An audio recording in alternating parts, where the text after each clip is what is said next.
ആഹാ, ഗംഗയാണല്ലോ.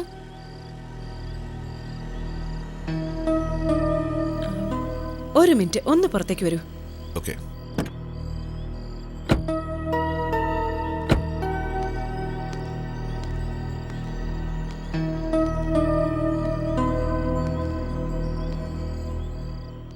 അവരെ കണ്ടോ? എൻ്റെ കൂടെ ആരാ വരുന്നതെന്ന് അറിയാൻ വേണ്ടി നിൽക്കുക. ഒന്ന് കണ്ടോട്ടെന്നേ, പ്ലീസ് വരൂ.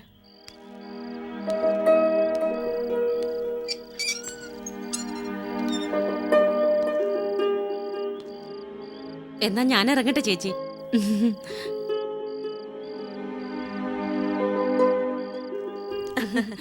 സുഖമാണോ ഗംഗ? പിന്നെ ഇത് ഗംഗയുടെ സാറാ? പോട്ടെ. എന്താ അത്ര ധൃതി? അമ്മ ഒറ്റയ്ക്കിരിക്കുന്നത് കണ്ടപ്പോ വന്നതാ ഞാൻ. ഓ, അപ്പോ എനിക്കിനി വേണമെങ്കിൽ കുറച്ചുകൂടെ വൈകി വരാമെന്ന്. കാവലിന് ആളുണ്ടല്ലോ. ഒരു പട്ടി വാങ്ങിച്ചാലോ എന്ന് ഞാൻ ആലോചിച്ചതാ. ഇനിയിപ്പോ അത് വേണ്ടല്ലോ. ശരി, പോട്ടെ ഗംഗ.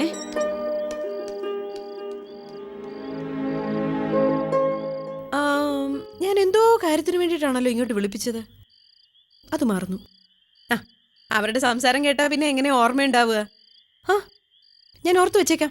ശരി, ഗുഡ് നൈറ്റ്.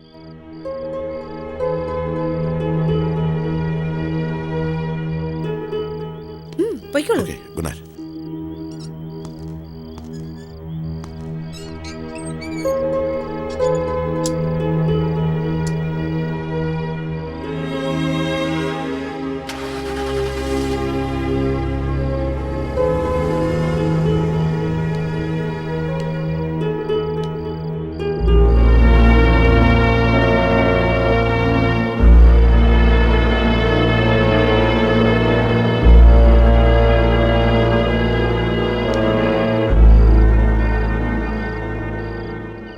വീടാണോ ഗംഗ ആന്റിയുടെ? ഒരുപാട് വലുതല്ല, ഒരു ഐശ്വര്യമുള്ള ഒരു വീട്. ആന്റിയെ പോലെ അല്ലേ? ആരൊക്കെയുണ്ട് അവിടെ? അമ്മ മാത്രം. ബാക്കി ആരൊക്കെ ഉണ്ടെന്ന് ചോദിക്കാനും മറന്നു. കുറെ ദൂരമുണ്ടോ? ഒരു ദിവസം എന്നെയും കൊണ്ടുപോകണം. നല്ല ആന്റി അല്ലേ? പപ്പയുടെ കുറെ ഫ്രണ്ട്സിനെ എനിക്കറിയാം. എനിക്ക് ഒരാളെ ഇഷ്ടമല്ല. ആന്റി ദൂരെയുള്ള ഒരാളാണെന്ന് തോന്നിയില്ല. നമ്മുടെ വീട്ടിലെ ഒരാളെ പോലെ. കൺഗ്രാറ്റ്സ് പപ്പ. എന്തിനാ ഇത്ര നല്ലൊരു ഫ്രണ്ടിനെ സെലക്ട് ചെയ്തേന്. എന്റെ കയ്യിൽ നമ്പർ ഉണ്ട്, ഞാൻ വിളിച്ചോളാം ആന്റിയെ. ഗുഡ് നൈറ്റ് പപ്പ.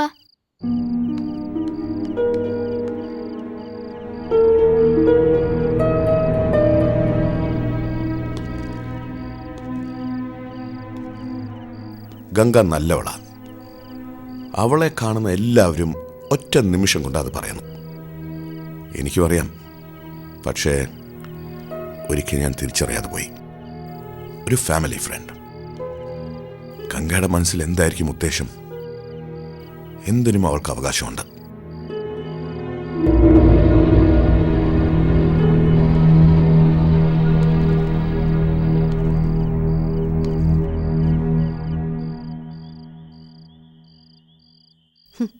മിണ്ടാതിരുന്ന എളുപ്പമാണല്ലോ എന്തിനും.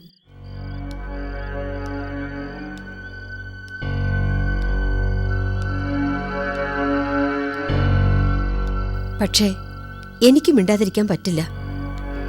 ഒരുപാട് മാറിപ്പോയി നീ.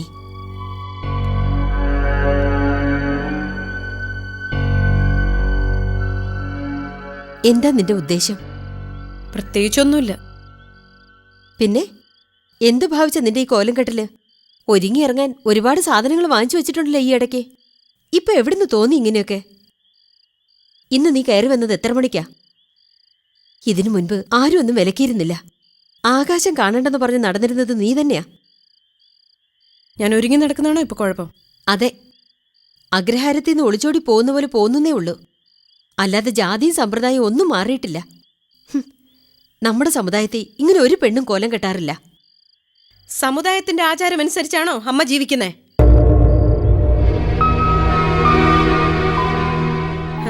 ഭർത്താവ് മരിച്ച സ്ത്രീകളെ അഗ്രഹാരത്തിൽ താമസിക്കുമ്പോൾ ഞാനും ഒരുപാട് കണ്ടിട്ടുണ്ട്. അവരൊക്കെ തല മൊട്ടയടിക്കും.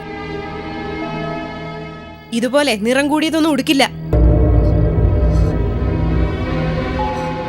എന്നിട്ട് എന്താ ചെയ്യാതിരുന്നേ? ഞാൻ ഒഴിച്ച് മറ്റുള്ളവർക്കെല്ലാം സൗകര്യം പോലെ പലതും മറക്കാം.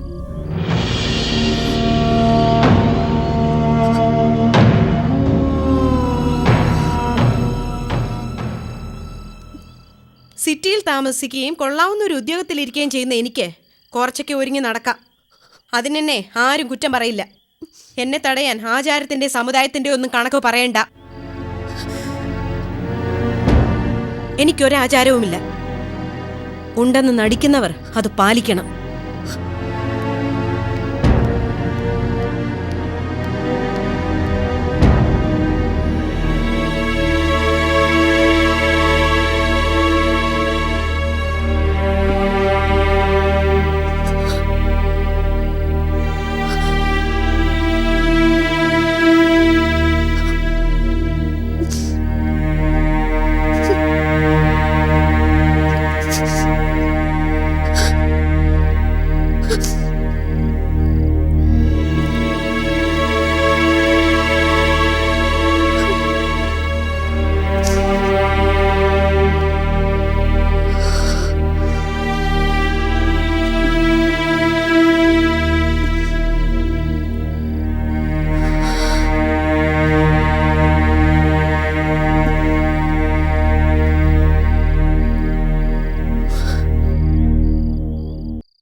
ആ കുടുംബം കണ്ടില്ലേ?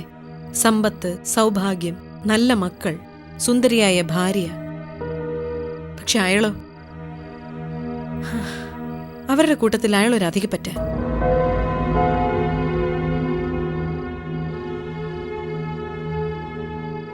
ഒരിക്കൽ എല്ലാവർക്കും യോജിക്കുന്ന ആളാണ് താനെന്ന് അഹങ്കരിച്ച ആളാ.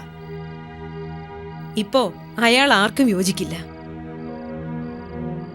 കുടുംബം കൊള്ളാം. ഒരു ചെറിയ കാറ്റ് മതി അയാൾ അവിടുന്ന് പറന്നു പോവാൻ. എന്താ ചെയ്യണ്ടേ? ഒറ്റയടിക്ക് വേണമെങ്കിൽ തീർക്കാം. നാളെ രാവിലെ നേരെ അങ്ങോട്ട് കയറി ചെല്ലുക. സംഭവിച്ചതൊക്കെ പറയുക. അങ്ങനെയായാൽ അയാളോടുള്ള കണക്ക് മാത്രമല്ലേ തീരുള്ളൂ. അയാളെ കണ്ടെത്തിയെന്ന് എല്ലാവരും ഒന്ന് അറിയണ്ടേ? എല്ലാവരുടെ മനസ്സും ഒന്ന് കത്തി ദഹിക്കണ്ടേ? വേണ്ടേ? വേണം. എല്ലാവരും എന്നെ കരയിപ്പിച്ചിട്ടേ ഉള്ളൂ. ആരും എന്നെ സമാധാനിപ്പിച്ചിട്ടില്ല. തെറ്റുകാരിന്ന് എന്നെ വിളിച്ചു. അതെ, എല്ലാവരോടും പറയണം. അതിനു മുൻപ് ആ കുടുംബവുമായിട്ട് ഒന്നുകൂടെ അടുക്കണം. ഒരുപാട് കാലം നിന്നെ എല്ലാവരും വിധിച്ചു. ഇനി വിധിക്കാനുള്ള അവസരം നിനക്കാണ്.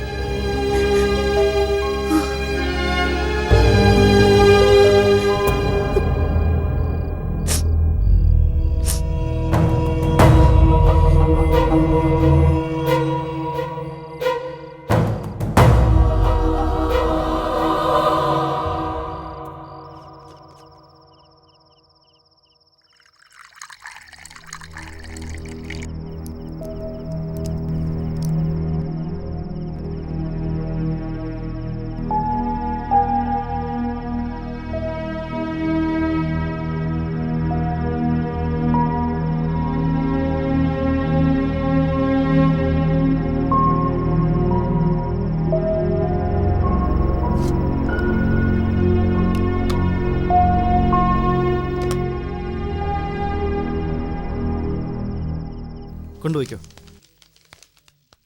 Good morning madam. Good morning. Good morning madam. Morning. Kaimal sir ഈ സമയം വരെ ഞങ്ങളോട് ഷൗട്ട് ചെയ്യായിരുന്നു. AG's ഓഫീസിൽ അയക്കേണ്ട ഒരു ഫയൽ ഇന്നലെ മാഡത്തിൻ്റെ അടുത്തായിരുന്നില്ലേ? ഞാനത് പരിശോധിച്ച് സാറിന്റെ മേശപ്പുറത്ത് തന്നെ വെച്ചായിരുന്നല്ലോ. അത് മിസ്സിംഗ് ആണെന്നാ പറയുന്നേ. മിസ്സിങ്ങോ? ഞാൻ അന്വേഷിച്ചോളാം. ശരി മാഡം.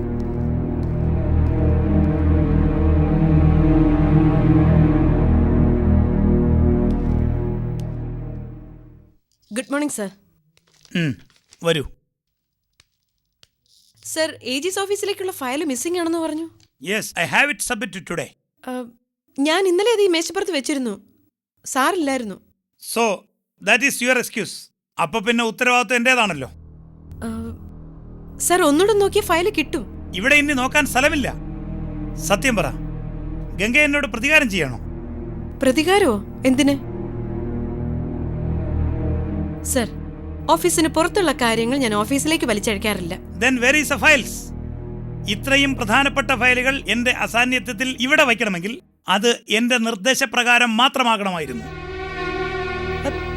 സർ, ഇത് ആദ്യത്തെ തവണയല്ല. ഇതിനു മുൻപും ഫയൽസ് അങ്ങനെ വെക്കാറുണ്ടായിരുന്നു. അത്തരം ന്യായങ്ങൾ എനിക്ക് കേൾക്കണ്ട. എനിക്ക് റിപ്പോർട്ട് ചെയ്യേണ്ടി വരും. എങ്ങനെ? ഗംഗയുടെ കസ്റ്റഡിയിലായിരുന്ന ഫയൽ മിസ്സിംഗ് ആണെന്ന്. ഓഫീസ് രീതികൾ എനിക്ക് പാലിച്ചേ പറ്റൂ. അപ്പോ സാർ നേരത്തെ പറഞ്ഞ വാക്കിന് അർത്ഥമുണ്ട്. പ്രതികാരം. ഓക്കെ സർ, ഇനി എനിക്ക് വിശദീകരണത്തിന്റെ ആവശ്യമില്ല. You can report this. പണ്ട് കാലത്ത് അടിയാത്തി പെണ്ണുങ്ങൾ കീഴടങ്ങി കൊടുക്കാതിരുന്നാൽ അവരുടെ കുടുംബമടക്കം തീ വെക്കുന്ന ഫ്യൂഡൽ മാടമ്പിമാരുണ്ടായിരുന്നു. സാർ ഇപ്പൊ അതാ ചെയ്തോണ്ടിരിക്കുന്നത്. Shut up your bloody mouth. You may go. ശരി സർ, ഞാൻ പൊയ്ക്കോളാം. എന്തായാലും ബാക്കി സ്റ്റാഫിനെ ഇതിന്റെ പേരിൽ വരട്ടാൻ നിൽക്കണ്ട. പ്രശ്നം ഇപ്പൊ നമ്മൾ തമ്മിലല്ലേ. പിന്നെ ഇതിന്റെ പേരിൽ കനിവിന്റെ ഒരു വാക്ക് ഞാൻ ചോദിക്കുമെന്ന് മാത്രം സാർ കരുതണ്ട. സർവീസിലെ ഇതുപോലുള്ള യുദ്ധങ്ങൾക്ക് ഒരുപാട് പഴക്കമുണ്ട് സാർ. പുച്ഛമല്ലാതെ ഒന്നും സാറിനോട് എനിക്ക് തോന്നുന്നില്ല.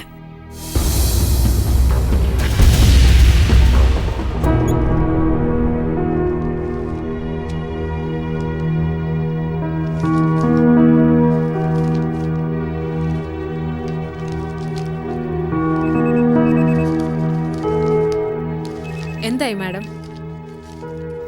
സൂക്ഷിച്ചോ. വിവാഹാലോചനയായിട്ടോ വിരുന്നൊരുക്കാന്നും പറഞ്ഞ മേലുദ്യോഗസ്ഥന്മാര് ചിലപ്പോ വന്നെന്നിരിക്കും. അനുസരിച്ചില്ലെങ്കില് ഫയലല്ല, സ്വന്തം സീറ്റ് തന്നെ കണ്ടില്ലെന്ന് വരും.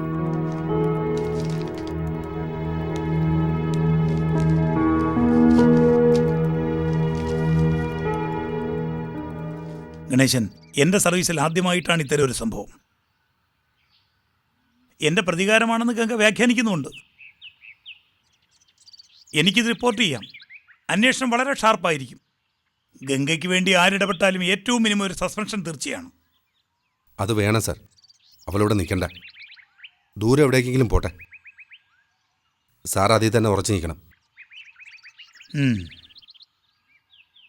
ഗണേശൻ്റെ ഒരു റിക്വസ്റ്റ് ഞാൻ നടത്തി തരുന്നു. അതിൻ്റെ അപ്പുറം എനിക്ക് ഈ കാര്യത്തിൽ യാതൊരു ഇൻട്രസ്റ്റുമില്ല. അതറിയാലോ തനിക്ക്. അറിയാം സർ.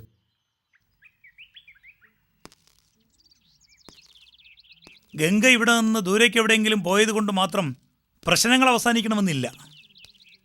ഗണേശൻ ഉദ്ദേശിക്കുന്നത് പൂർണ്ണമായും ഗംഗയെ ഒഴിവാക്കുക എന്നാണോ? അതിനൊരു ഉത്തരം ഇപ്പം എൻ്റെ മനസ്സിലില്ല സർ. അനുജത്തി ഏത് നിമിഷവും സംരക്ഷിക്കുന്ന, അവൾക്ക് വേണ്ടുന്ന എല്ലാ കാര്യങ്ങളും വിട്ടുവീഴ്ചയില്ലാതെ ചെയ്യുന്ന ഒരാളാണ് നല്ല സഹോദരനെങ്കിൽ എനിക്കത് യോജിക്കില്ല. തലയിൽ പൊള്ളുന്ന പ്രശ്നങ്ങളുമായിട്ട് ഓടി നടക്കുമ്പോൾ ഞാൻ മറന്നിട്ടുണ്ട് അവളെ. കണ്ടിട്ടും കണ്ടില്ലാന്ന് നടിച്ചിട്ടുണ്ട്. ഒറ്റ വാക്കിൽ എൻ്റെ ഗതികേട്. അനുജത്തി വലിയ വലിയ നേട്ടങ്ങളുണ്ടാക്കിയാൽ ആരും ഒരുപക്ഷെ എന്നെ തിരഞ്ഞു വരില്ല. പക്ഷേ അവളൊരു പേരുദോഷം വരുത്തിയാൽ ആളുകൾ തിരഞ്ഞു വരും. ഗണേശൻ്റെ പെങ്ങൾ തന്നെയല്ലേ എന്നും ചോദിച്ച്. ഇല്ലേ സർ? തീർച്ചയായും. നേരിട്ട് പറഞ്ഞവളെ അനുസരിപ്പിക്കാൻ എനിക്ക് കഴിയില്ല. കുറച്ച് ദൂരമെങ്കിലും ഉണ്ടാവട്ടെ. സാറത് റിപ്പോർട്ട് ചെയ്യണം പ്ലീസ്. ഒരു സഹോദരൻ്റെ അപേക്ഷയാണ്. ശരി, എനിക്ക് പിന്നെ ഞാൻ പറഞ്ഞ സ്റ്റാൻഡിൽ നിന്ന് മാറാനാവില്ല. ഇടയ്ക്ക് എപ്പോഴെങ്കിലും അനിയത്തിയോട് സ്നേഹം തോന്നി എന്നും പറഞ്ഞ് ഗണേശൻ തിരുത്താൻ ശ്രമിക്കരുത്. ഇല്ല സർ, ഞാൻ വിശ്വാസവഞ്ചന കാണിക്കില്ല. ശരി, നമുക്ക് പിന്നെ കാണാം. ശരി സർ. ഓക്കെ.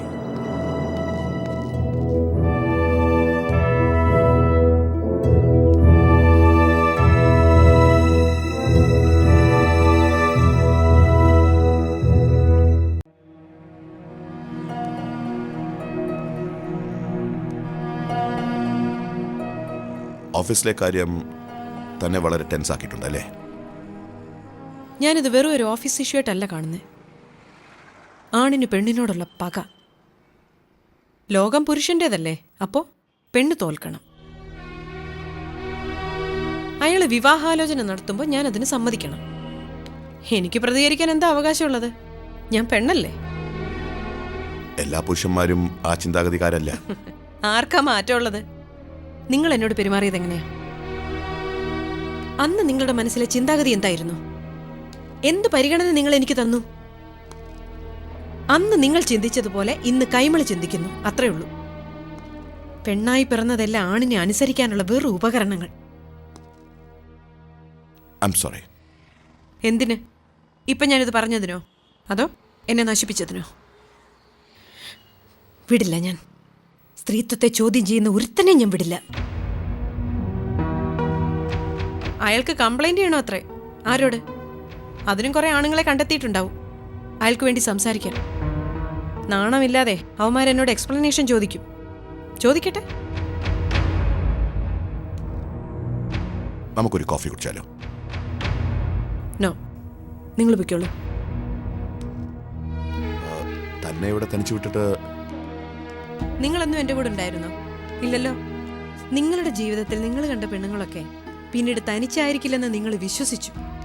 നമ്മൾ ആദ്യം കണ്ടപ്പോൾ എന്നോടും അങ്ങനെ പറഞ്ഞിരുന്നില്ലേ? എന്നോടുള്ള ദേഷ്യം പറഞ്ഞു തീരുമെങ്കിൽ അങ്ങനെ ആവട്ടെ. ഞാൻ തെറ്റുകാരനാണ്. എന്നെ ശിക്ഷിക്കാൻ തനിക്ക് അവകാശമുണ്ട്. വേണ്ട, നിങ്ങളുടെ ആ അടവൊന്നും എൻ്റെ അടുത്ത് വേണ്ട. മനസ്സിൽ മറ്റൊരു ഉദ്ദേശമില്ലാതെ ഒരു പെണ്ണിനോട് ഒരു വാക്കു പറയില്ല നിങ്ങൾ ആണുങ്ങളൊന്നും. ചിരിക്കും കരച്ചിലിനും കുറ്റസമ്മതത്തിനും എല്ലാം ലക്ഷ്യങ്ങൾ. ആണിന് അങ്ങനെ ആവാൻ പറ്റൂ. തനിക്ക് എങ്ങോട്ടാ പോകേണ്ടത്? ഞാൻ ഡ്രോപ്പ് ചെയ്യാം. എനിക്ക് ഇപ്പൊ പ്രതികാരം ചെയ്യണമെന്ന് തോന്നുന്നു. അതിന് നിങ്ങൾ എൻ്റെ കൂടെ വരുമോ? വരാം. കൈമളുടെ അടുത്തേക്കല്ലേ?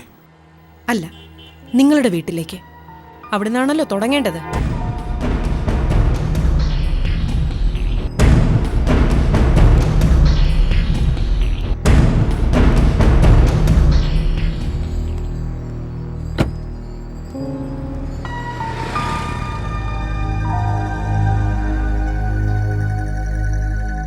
എന്താ നിങ്ങൾ വരുന്നില്ലേ?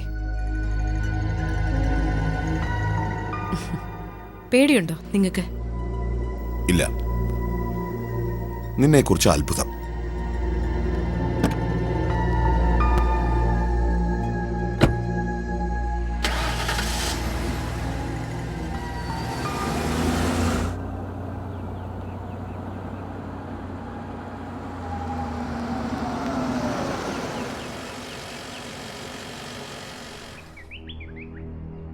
അപ്പൊ എങ്ങനെയാ?